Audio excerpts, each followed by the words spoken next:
Okay, this 2-minute, 3-minute recording is supposed to be about learning about something about databases. I wanted to do my search on gaming databases. Databases associated with gaming, associated with login, with how the data is kept, where it's kept, by whom. And oddly it was a topic that was harder to find information for than you would think. It was a bigger challenge than I anticipated. I went to the Full Sail library, the Safari library, and I found a book called Cold Fusion XM7 Web Application Construction Kit.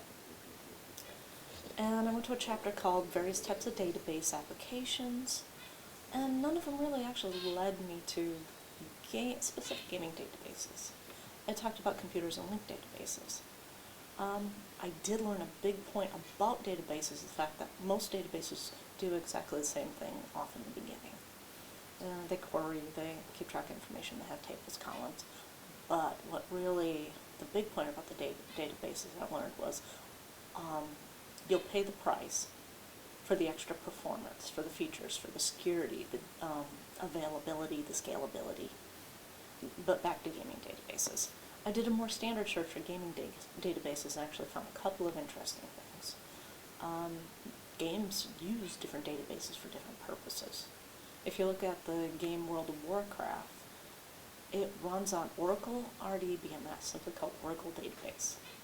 This database is an object relational database management system that seems to hold a lot of low priority information on it, and the high priority stuff runs in real time. Now, a second game I looked at was Guild Wars, and it uses a Microsoft SQL server, but not in the same way that the RDBMS works.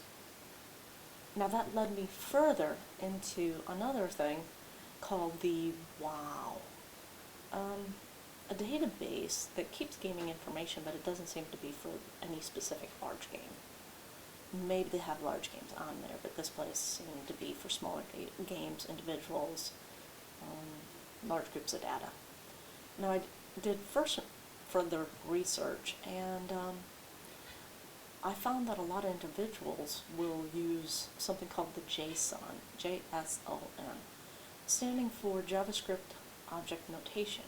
Described as a lightweight data interchange format, apparently it's something they can keep right on the system when they're creating their own personal application games.